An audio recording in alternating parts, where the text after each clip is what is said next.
ಬುದ್ಧಿವಂತ ಅಂತ ಅನ್ಕೊಂಡಿದ್ದೆ, ಆದ್ರೆ ನೀನು ಇಷ್ಟೊಂದು ಫೂಲ್ ಅಂತ ನನಗೆ ಗೊತ್ತಿರ್ಲಿಲ್ಲ. ಆ ಮನೋಜ ಬಂದು ಯಾವ್ದೋ ಗ್ರಾಫಿಕ್ಸ್ ಸಿಡಿ ತೋರಿಸಿ ನಾನೇ ನಿನಗೆ ತಾಳಿ ಕಟ್ಟಿದ ಅಂದ ಕೂಡ್ಲೆ ಹೀರೋ ಗಂಡನ ಬಿಟ್ಟು ಅವನ ಮದುವೆ ಆಗಿದೆಯಲ್ಲ, ನಾಳೆ ದಿನ ಅಂತದೇ ಒಂದು ಗ್ರಾಫಿಕ್ಸ್ ಸಿಡಿ ಮಾಡ್ಕೊಂಡ್ ಬಂದು ನಾನೇ ನಿನಗೆ ತಾಳಿ ಕಟ್ಟಿದ್ದು ಅಂತ ಹೇಳ್ತೀನಿ. ಆಗ ನನ್ನೂ ಮದುವೆ ಆಗ್ತೀಯಾ? ನಿಜವಾಗ್ಲೂ ಮನೋಜ ನನಗೆ ಮೋಸ ಮಾಡದ್ನಾ? ಆ ರಾಜೇಶ ಹೇಳ್ತಿರೋದೆಲ್ಲ ನಿಜನಾ?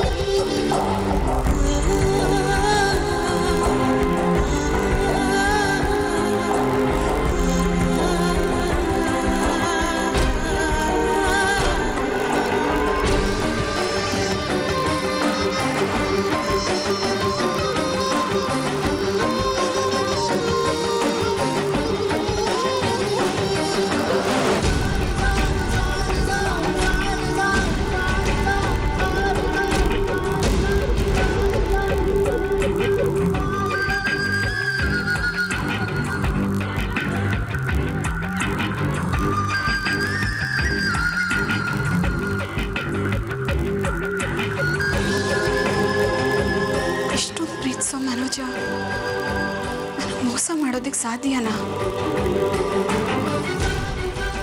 ಅದ್ಯಾಕ ರಾಜೇಶ ಹಾಗೆ ಹೇಳ್ದ?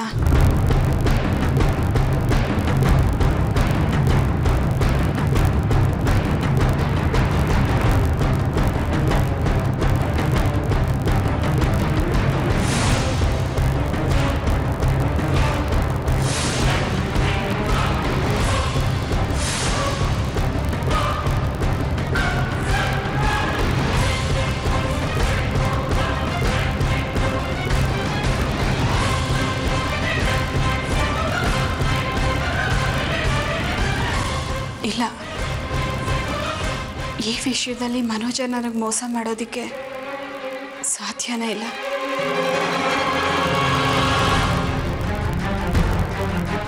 ನನ್ನ ಮೇಲೆ ಮನೋಜನ ಮೇಲೆ ಕೋಪ ಇರೋದಕ್ಕೆ ಆ ರಾಜೇಶ ಹಾಗೆ ಹೇಳ್ತಾ ಇದ್ದಾನೆ ಅನ್ಸುತ್ತೆ. ಅವನ ಮಾತನ್ನ ನಾನು ನಂಬಾರ್ದು, ನಂಬೋದು ಇಲ್ಲ.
ಶರತ್ ಎಲ್ಲಿ ಹೋದ್ರು?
ಸಂಜನಾ ನಿನಗೆ ಕೊಡೋ ಹಾಲಲ್ಲಿ ಏನೋ ಪೌಡರ್ ಮಿಕ್ಸ್ ಮಾಡ್ತಿದ್ದಾಳೆ.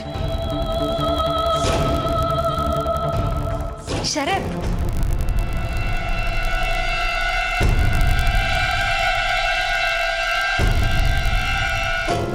ಎಲ್ಲಿಗೆ ಹೋಗಿದ್ರಿ? ಸ್ವಲ್ಪ ಕೆಲಸ ಇತ್ತು, ಹೌದಾ, ಸರಿ ಕೊಡಿ ಇಲ್ಲಿ.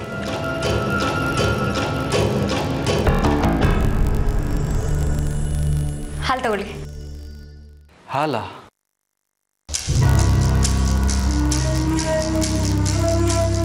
ಇದನ್ನು ಕುಡಿದ್ರೆ ತುಂಬ ನಿದ್ರೆ ಬರುತ್ತೆ. ಇದರಲ್ಲಿ ನಾನೇನಾದರೂ ಮಿಕ್ಸ್ ಮಾಡಿರ್ತೀನಿ ಅಂತ ಡೌಟಾ? ಡೌಟಾ? ಚಚೆ, ಆ ಥರ ಡೌಟ್ ಏನಿಲ್ಲ ಸಂಜನಾ. ದಿನ ಹಾಲು ಕುಡಿಬೇಕು ಅಂತ ರೂಲ್ಸ್ ಏನಿಲ್ವಲ್ಲ, ಅದಕ್ಕೆ ಬೇಡ ಅಂತಾನೆ. ಇಲ್ಲ, ನಿಮಗೆ ನನ್ನ ಮೇಲೆ ಡೌಟ್ ಇದೆ, ಅದಕ್ಕೆ ಹಾಲನ್ನ ಕುಡಿಯಲ್ಲ ಅಂತ ಹೇಳ್ತಿದ್ದೀರಾ. ಡೌಟ್ ಏನಿಲ್ಲ ಅಂತ ಹೇಳ್ತಾ ಇದ್ದೀನಲ್ಲ. ಡೌಟ್ ಇಲ್ಲ ಅಂತ ನೀವು ಬಾಯಲ್ಲಿ ಹೇಳಿದ್ರು ನಿಮ್ಮ ಮುಖದಲ್ಲಿರೋ ಡೌಟು ನನಗೆ ಕಾಣಿಸ್ತಾ ಇದೆ. ಆ ಡೌಟ್ನ ನಾನು ಈಗಲೇ ಕ್ಲಿಯರ್ ಮಾಡ್ತೀನಿ.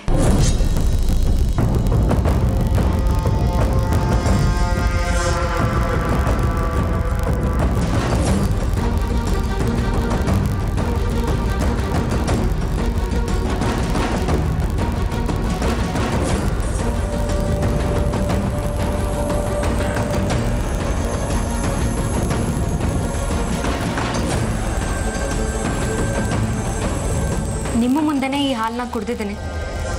ನನಗೇನಾರು ಆಗುತ್ತಾ ಇಲ್ವೋ ಅಂತ ನೀವೇ ನೋಡಿ.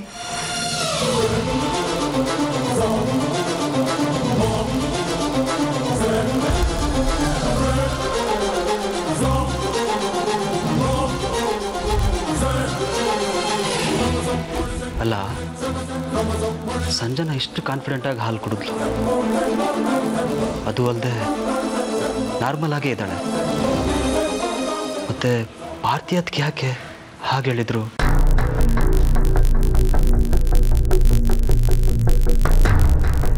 ಈಗ ನಿಮ್ಮ ಡೌಟ್ ಕ್ಲಿಯರ್ ಆಯ್ತಾ?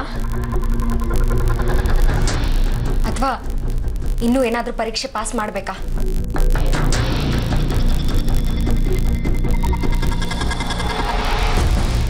ಸಾರಿ ಚಿನ್ನ, ನಾನು ಆ ಥರ ಏನು ತಿಳ್ಕೊಂಡಿಲ್ಲ.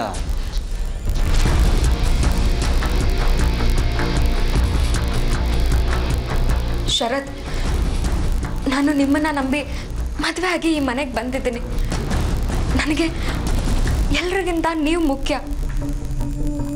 ಹಾಗಿದ್ಮೇಲೆ ನಾನು ನಿಮಗೆ ತೊಂದರೆ ಕೊಡೋದಕ್ಕೆ ಯೋಚನೆ ಮಾಡ್ತೀನ? ಪ್ಲೀಸ್ ಶರತ್, ಇನ್ಮೇಲೆ ಹೇಗೆಲ್ಲ ಡೌಟ್ ಪಡಬೇಡಿ.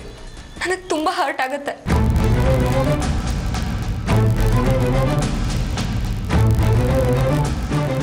ಸಾರಿ ಸಂಜನಾ, ಇನ್ನು ಮುಂದೆ ನಿನ್ಗೆ ಹರ್ಟ್ ಆಗೋ ಥರ ಮಾತಾಡಲ್ಲ. ಪರವಾಗಿಲ್ಲ. Good night.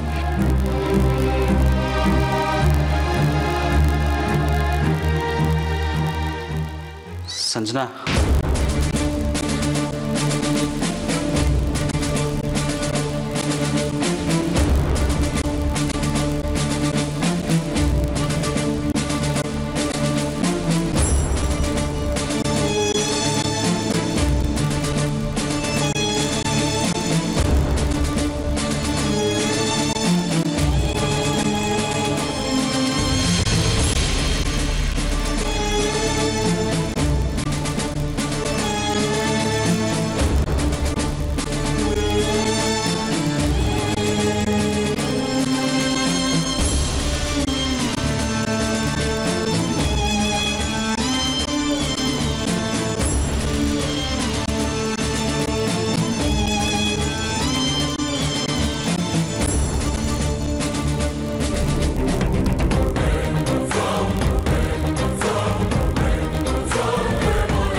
ನೀನು ಯಾಕೆ ತರೋದಕ್ಕೆ ಹೋದೆ? ನಾನೇ ತಗೋತಾ ಇದ್ನಲ್ಲ.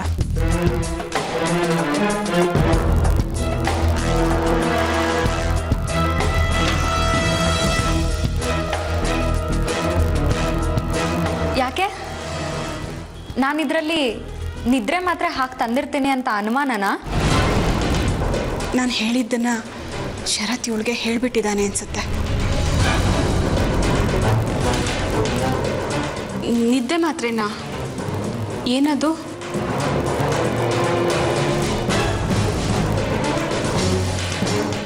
ಅದೇ ಅಕ್ಕ, ಶರತ್ ಕುಡಿಯೋ ಹಾಲಿನಲ್ಲಿ ಡೈಲಿ ನಾನೇನೋ ಮಿಕ್ಸ್ ಮಾಡ್ತಿರ್ತೀನಿ ಅಂತ ನೀನು ಅನ್ಕೊಂಡಿದ್ಯಲ್ವಾ, ಅದು. ಹಾಗಂತ ಯಾರು ಹೇಳಿದ್ರು ನಿನಗೆ? ಯಾರು ಹೇಳಿದ್ರು ಅಂತ ನೀನು ಅನ್ಕೊಂಡಿದ್ಯೋ ಅವರಂತೂ ಹೇಳಿಲ್ಲ. ಐ ಮೀನ್ ಶರತ್ ಹೇಳಿಲ್ಲ. ಯಾರಾದರೂ ಹೇಳಿರಲಿ, ಅದು ನಿಜ ತಾನೆ?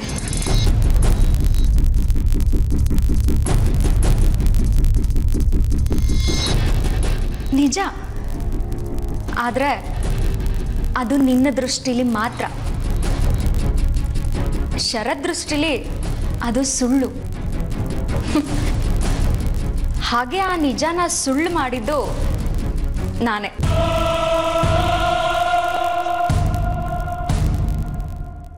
ಹೇಗೆ ಅಂತ ಆಶ್ಚರ್ಯ ಆಗ್ತಿದ್ಯಾ? ಕುಡಿಯೋ ಹಾಗೆ ನಾಟಕ ಮಾಡಿ ನಿದ್ದೆ ಬರೋ ಹಾಗೆ ನಡ್ಸು.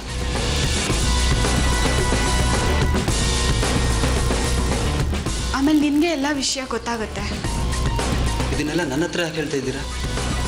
ಅವಳ ಹತ್ರನೇ ಡೈರೆಕ್ಟಾಗಿ ಹೇಳ್ಬೋದಾಗಿತ್ತಲ್ವಾ? ಅವಳ ಹತ್ರ ಮಾತಾಡಿದ್ರೆ ಮುಂಚೆನೇ ಹುಷಾರಾಗ್ಬಿಡ್ತಾಳೆ. ಆಮೇಲೆ ಸತ್ಯ ತಿಳ್ಕೊಳ್ಳೋದಕ್ಕೆ ನಮ್ಗೆ ಅವಕಾಶನೇ ಇರೋದಿಲ್ಲ. ಅದಕ್ಕೆ ನೇರವಾಗಿ ನಿನ್ನ ಹತ್ರ ಹೇಳ್ತಿದ್ದೀನಿ.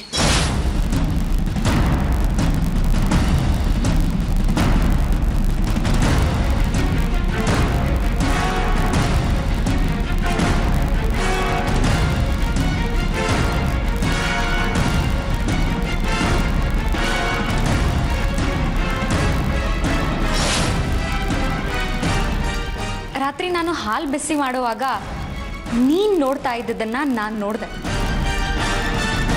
ಆಮೇಲೆ ನೀನು ಶರತ್ ಜೊತೆ ಮಾತಾಡ್ತಾ ಇದ್ದದನ್ನೂ ನಾನು ನೋಡಿದೆ. ಶರತ್ಗೆ ಹಾಲು ಕೊಡುವಾಗ ಶರತ್ ಮುಖದಲ್ಲಿ ಮೂಡಿದ ಅನುಮಾನದ ಗೆರೆಗಳನ್ನೂ ನೋಡಿದೆ. ಆದರೆ ಅಷ್ಟರಲ್ಲಿ ನಾನು ಅನುಮಾನದ ಗೆರೆಗಳನ್ನ ದಾಟಿ ಬಂದಿದ್ದೆ.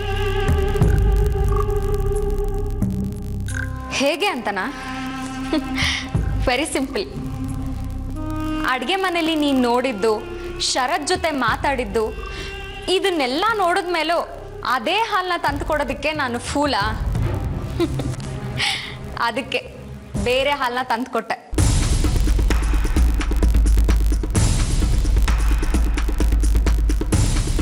ಅಷ್ಟೇ ಅಲ್ಲ, ಶರತ್ ಎದುರಿಗೆ ಆ ಹಾಲನ್ನ ನಾನೇ ಕುಡ್ದೆ.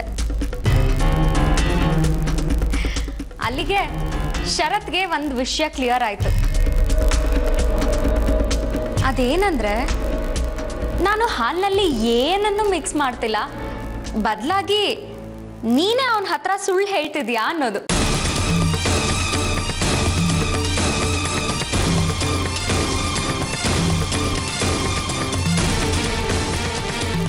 ಸಂಜನಾ,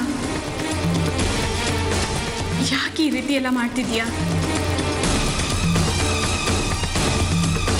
ನೋಡು, ನೀನು ಮಾಡ್ತಿರೋದು ಸ್ವಲ್ಪನೂ ಸರಿ ಇಲ್ಲ ಕಣೆ. ನಾನೇನ್ ಮಾಡ್ದೆ? ಈ ಎಲ್ಲ ಕಿತಾಪತಿಗಳನ್ನ ಮಾಡ್ತಿರೋದು ನೀನು. ಹಾಗಂತ ಶರತ್ಗೆ ಈಗಾಗಲೇ ಕನ್ಫರ್ಮ್ ಆಗಿದೆ. ಸದ್ಯಕ್ಕೆ ಇಷ್ಟು ಸಾಕು. ಇನ್ನು ಮುಂದೆ ಹುಷಾರಾಗಿರು.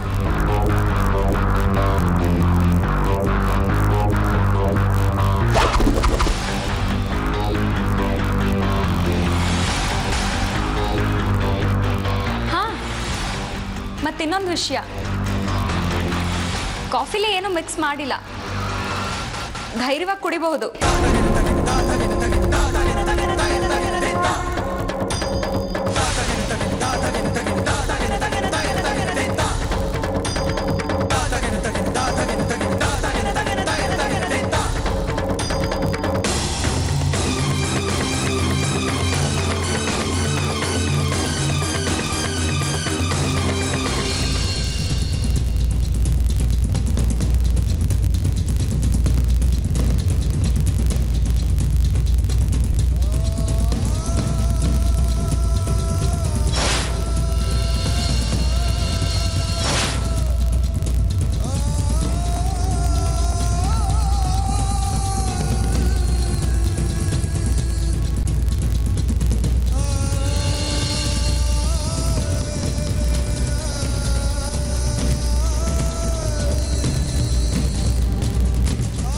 ಶೋಭಾ ಶೋಭಾ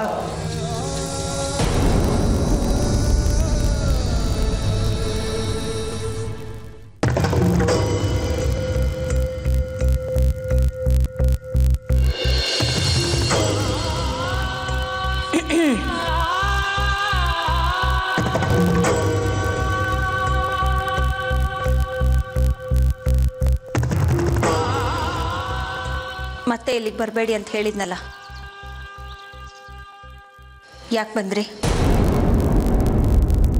ಯಾರ ಮುಖ ನೋಡಕ್ಕೂ ನನಗಿಷ್ಟ ಇಲ್ಲ. ದಯವಿಟ್ಟು ಇಲ್ಲಿಂದ ಹೊರಟೋಗಿ.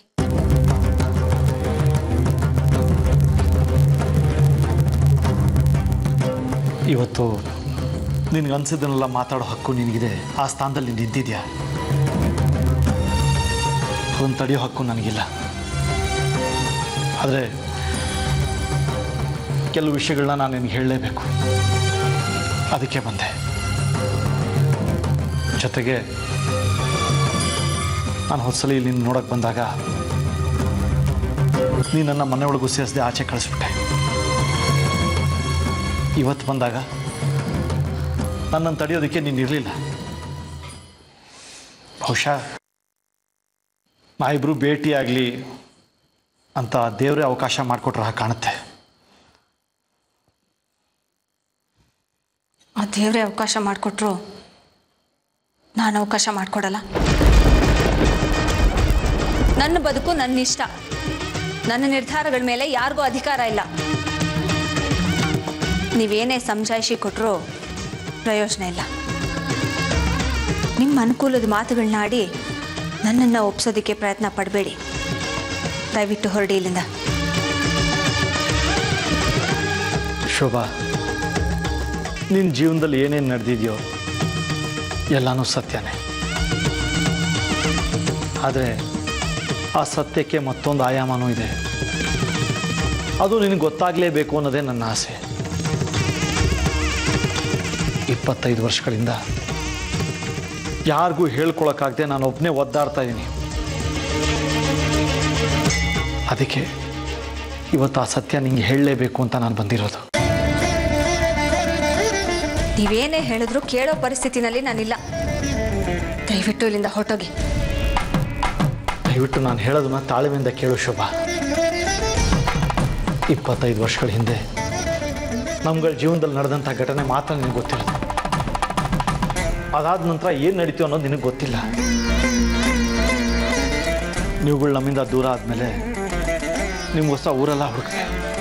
ಎಲ್ಲ ಕಡೆನೂ ಅಲ್ಲದೆ ದೂರ ಆದವ್ರು ಹುಡುಕೋದು ಈಗಿನ ಸುಲಭ ಆಗಿರಲಿಲ್ಲ ಆವಾಗ. ಹಾಗಾಗಿದ್ರೆ ಆ ಸಮಯದಲ್ಲಿ ಹುಡುಕ್ತಾ ಇದ್ದೆ ನಿಮ್ಮನ್ನು. ಆ ದೇವ್ರ ಹಣೆ ಬರದಲ್ಲಿ ಹೀಗೆ ಬರ್ದಿದ್ದ ಅನಿಸುತ್ತೆ. ಹಾಗಂತ ನಿಮ್ಮನ್ನು ಮರೆತು ನಾನು ಬದುಕ್ತಾ ಇರಲಿಲ್ಲ. ಯಾವತ್ತಾದರೂ ಒಂದು ದಿವಸ ಸಿಕ್ಕೇ ಸಿಗ್ತೀರಾ ಅನ್ನೋ ನಂಬಿಕೆಯಲ್ಲಿ ಬದುಕ್ತಾ ಇದ್ದೆ.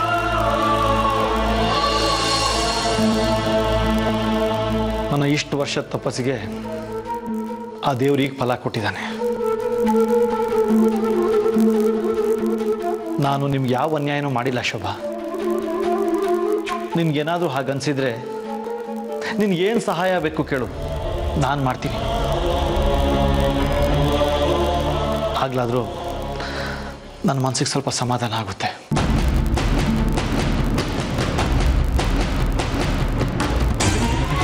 ಸಹಾಯನಾ? ಇಷ್ಟು ವರ್ಷ ಯಾರದೇ ಸಹಾಯ ಇಲ್ಲದೆ ಬದುಕ್ತೋಳು ನಾನು. ಇನ್ನು ಮುಂದೆನೂ ಹಾಗೇ ಬದುಕ್ತೀನಿ. ನಿಮ್ಗಳ ಸಹಾಯ ನನಗೆ ಬೇಕಾಗಿಲ್ಲ. ಇನ್ನೂ ಒಂಟಿಯಾಗೇ ಇರ್ತೀಯ ನೀನು? ಇಷ್ಟು ವರ್ಷ ಒಂಟಿಯಾಗಿದ್ದೆ ನಿಜ. ಆದರೆ ಈಗ ನನ್ನ ಜೊತೆ ನನ್ನ ಮಗ ಇದ್ದಾನೆ, ಅಷ್ಟೇ ಸಾಕು ನನಗೆ. ಮಗ? ಯಾರ ಬಗ್ಗೆ ಮಾತಾಡ್ತಾ ಇದ್ದ ನೀನು? ಇನ್ಯಾರ ಬಗ್ಗೆ? ನನ್ನ ಮಗ ಮನೋಜನ ಬಗ್ಗೆ. ಮನೋಜ ನನಗೂ ಮಗನೇ. ಮನೋಜ ನಿಮ್ಮ ಮಗನೇ ಇರಬಹುದು, ಆದರೆ ನಿಮಗೆ ಗೊತ್ತಿಲ್ಲದೆ ಇರೋ ಒಂದು ಸತ್ಯ ಇದೆ. ಏನು ಗೊತ್ತಾ? ಮನೋಜ ನನ್ನ ಸ್ವಂತ ಮಗ, ನಾನು ಹೆತ್ತ ಮಗ.